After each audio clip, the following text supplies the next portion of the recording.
Hi everyone, this is Andrew Prima, Ukrainian American, reporting from Kiev. In today's podcast, week 170 of Russian invasion of Ukraine, and this is the first week of June 2025. In today's podcast, we're going to talk about that Russia is looking for revenge. After airfield attacks, Ukraine blew up a Crimea bridge for the third time. And Putin's revenge was the massive attack on Ukrainian civilian cities. On the morning of June 1st, if you remember, the world woke up to the news of a stunning Ukrainian drone raid deep into the Russian territory, which yielded extraordinary results. Ukraine claims to have destroyed several dozen Russian long range aircraft, representing approximately one third of Russia's fleet of long range strategic bombers. It is worth considering some of the implications of this attack for Russia and Ukraine, for the state of war and the peace process, and for the world powers and military affairs in general. Moreover, 2 days later, after the attack on four Russian airfields, the Special Forces SBU conducted a new, unique special operation striking the Crimean Bridge for the third time. The operation lasted several months. First, agents mined the bridge supports under the water, and that morning, the first explosive devices were activated. The special service reported that the explosion occurred at 4 o'clock in the morning and 4 o'clock 4:44 a.m. in the morning without any civilian casualties. The SBU noted that 1,100 kilos of TNT equivalent explosive were used in the strike. The underwater supports were severely damaged and the bottom level. In fact, the bridge is now in an emergency condition, the security service added. The latest strike on the 12-mile long Kerch Bridge, a prestige project of Russian dictator Putin, which he opened in 2018, comes aimed at what appeared to be determined efforts by Ukraine to change the narrative promoted by the Trump administration that Kyiv holds few cards in the war. For Russia, these attacks are yet another humiliating blow in a war with Ukraine that was supposed to end in a matter of weeks, but now dragged on for over 3 years. It is another blow to Russia's prestige. How can Russia claim to be a global superpower if it has failed to quickly defeat a mid level neighbor and is now unable to even defend its own territory from Ukrainian attacks?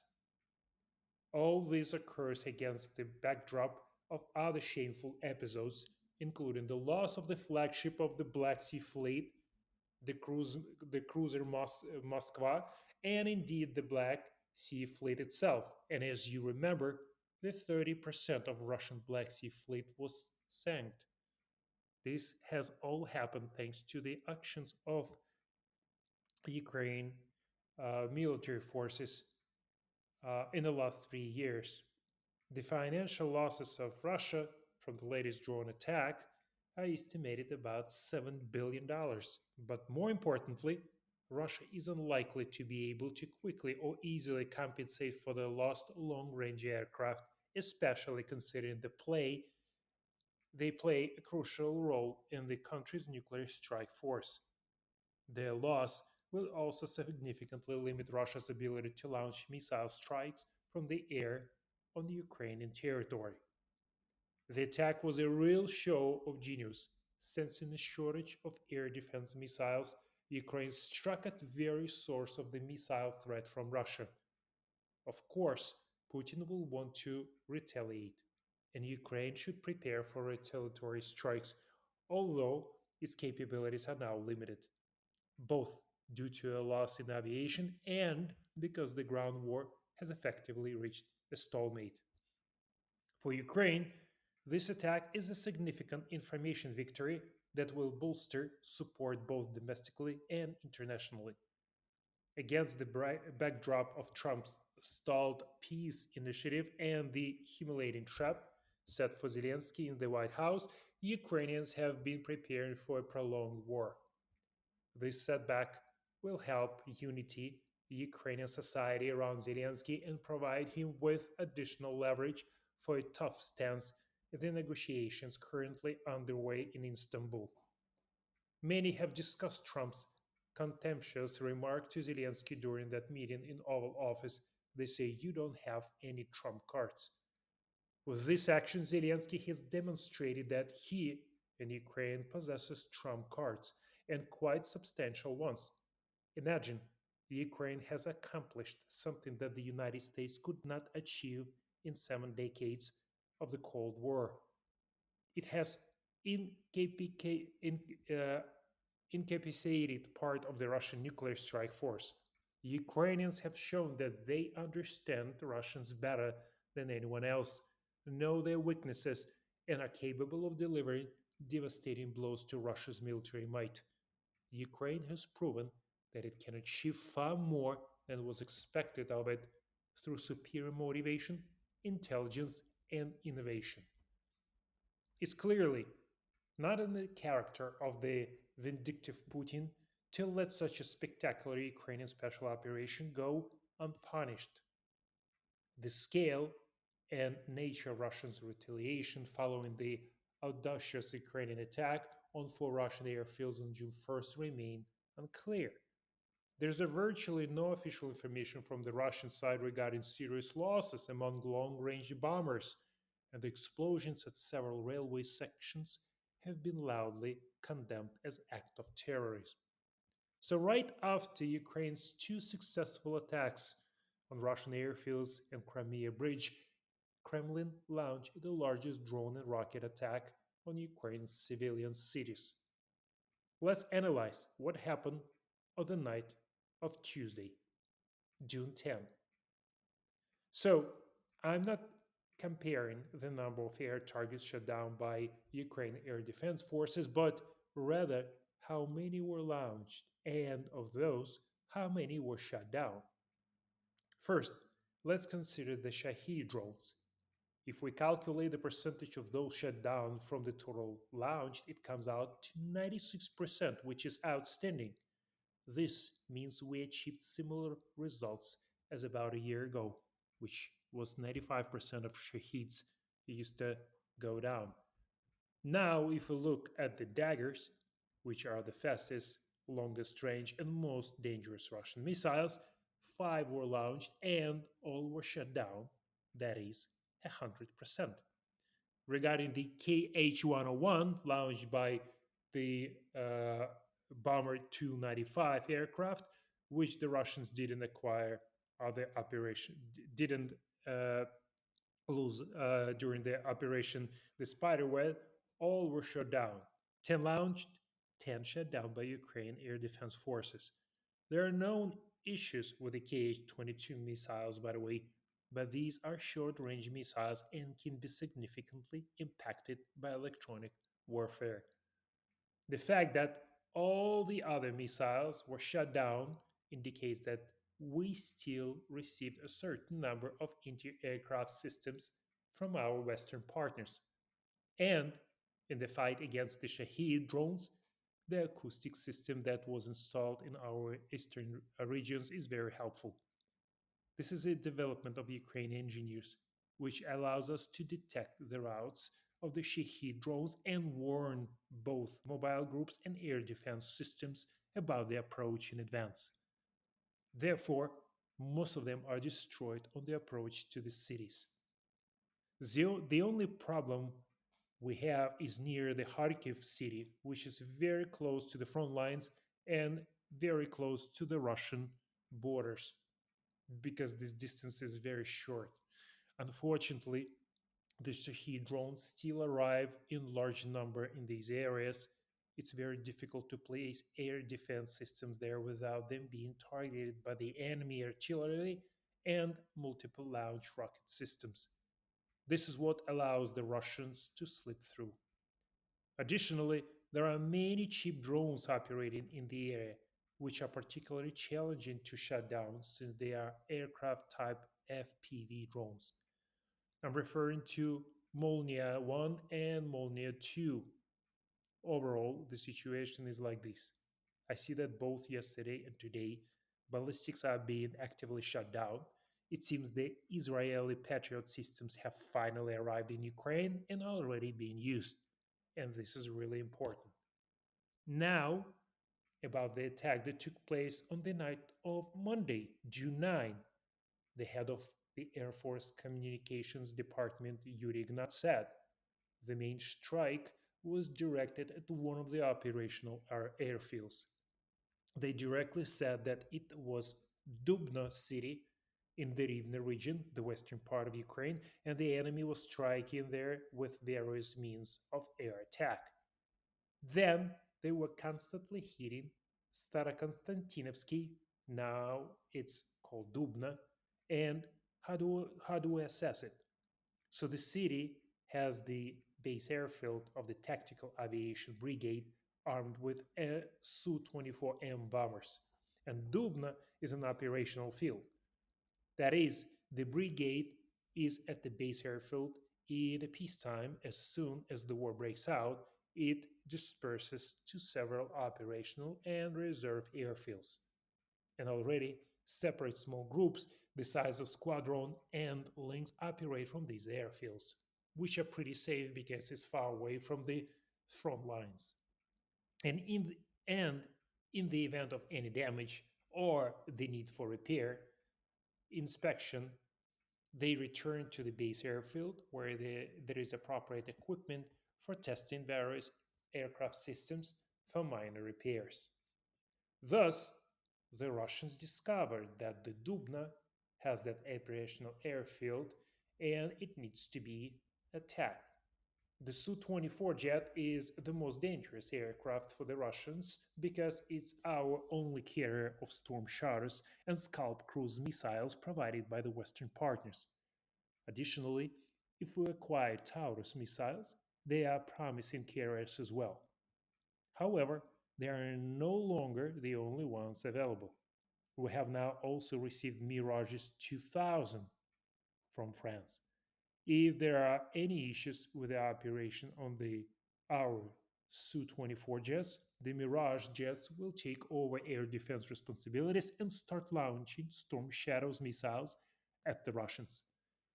It seems the Russians received intel about this significant concentration at the Dubna airfield, prompting them to use all available means to strike it. Prior to this, during nearly all the massive raids, they also targeted Starokonstantinovsky and a number of other airfields in Ukraine. Reports consistently mention Vasilkivsk, Mirgorod, and Starokonstantinovsky regarding the routes of Russian cruise missiles and Shaheeds toward them. Now the Russians have simply concluded that units of our bombers are stationed at the Dubna airfield, where the Su-24 Jets regiment was once based. That is why they executed such a massive strike toward the city of Dubna. So the Russian High Command claims that the massive combined missiles and drone strikes on Ukraine, particularly the capital of Ukraine, Kiev, was carried out in retaliation while overlooking the Ukrainian assault on the Engels and Diaghilev air bases. It appears that the original plan was more ambitious. However, after the June 6 attack, a preemptive Ukrainian strike hit an Iskander launchers regiment moving to firing positions in the Bryansk region, which was another blow to the Russians. Russian military experts suggest that the high accuracy of the strike may indicate the first use of the German Taurus KEPD 350 long cruise missile. Even the most aggressive commentators admit that Russia has limited strong options to punish Ukraine for the loss of irreplaceable strategic assets, while noting that the latest two 160 bombers were not damaged. Discussion of nuclear strike is off the table. And academic hawks who last year openly called for nuclear escalation for the sake of victory are now satisfied to discuss peaceful topics such as geopolitical significance of Siberia. Putin once enthusiastically boasted about the Oreshnik medium-range ballistic missile, testing it against the Dnipro River at Dnipro City on November 2024 with six training warheads. However, he has not mentioned it for several months, which may indicate technical problems with the experimental weapons system. Russia's response to the high profile Ukraine attack may also be tied to international consequences. The primary concern involved the supply of weapons to Ukraine by the West and the potential for new sanctions against Russia. Moscow is attempting to avoid a significant increase in military aid to Kiev, while the media is actively circulating reports that the United States is redirecting supplies of special detonators for air defense systems to its forces in the Middle East. Russian analysts are closely monitoring the activities of various coalitions for supplying specific types of weapons in the Ramstein format, noting that US Defense Secretary Pete Hegseth was absent from the last meeting of this group. Russian commentators stress that US President Donald Trump referred to the Senate bill on sanctions against Russia as tough. However, they also worry that then symbolic new measures from the West could have a severe impact. The Russian economy is slowing down and heading toward a recession amid high inflation. The central bank's reduction of the key rate from 20 to 19 highlights these concerns but is unlikely to alter the negative trajectory. The tightening of European sanctions against Russia is the sanctions against the shadow fleet of tankers is escalating tensions in the Baltic Sea, where Sweden is leading monitoring efforts and Moscow is not prepared for a new round of confrontation. Putin doesn't want to jeopardize the carefully cultivated relationships with Trump, acting, as the letter has stated, in the spirit of bombing the hell out of Ukraine, as Russian observers eagerly quote. After all, he understands that Europeans may try to persuade the American president to change course of the G7 summit on June 15, 17. Some experts highlight the importance of continuing bilateral negotiations with Ukraine despite the apparent deadlock as a means to facilitate Trump's departure from the failed peace deal. Moscow is eager to present itself as a valuable partner in the New Deal, particularly regarding Iran's nuclear program, which seems to be Trump's new priority. Meanwhile, Moscow's war against Ukraine might persist as a slow yet steady onslaught of Russian aggression while simultaneously attempting to ease Western concerns about a potential nuclear scenario. To allow such spectacular Ukrainian special operation to go unpunished is clearly not in the nature of the vindictive Putin. The upcoming meeting between Ukrainian President Vladimir Zelensky and Trump on the sidelines of G7 summit in Canada does little to claim his anger. Putin cannot pretend that a series of strikes on Kiev and the bombings of Kharkiv and Sumy are adequate retaliation, but he is compelled to delay any tough measures his generals might suggest until after the NATO summit, where Zelensky will once again present his arguments and seek support. Under different circumstances, cold blooded relation might have been Putin's tactic, but Ukraine can now capitalize on the tension generated by the bold attack and possibly strike back with more surprise assaults. Moscow's best bet to mitigate the impact remains an escalation of ground attacks, but the feasibility of such a manpower intensive strategy is in a serious doubt. Thank you for listening. If you like my podcast, please share with your friends.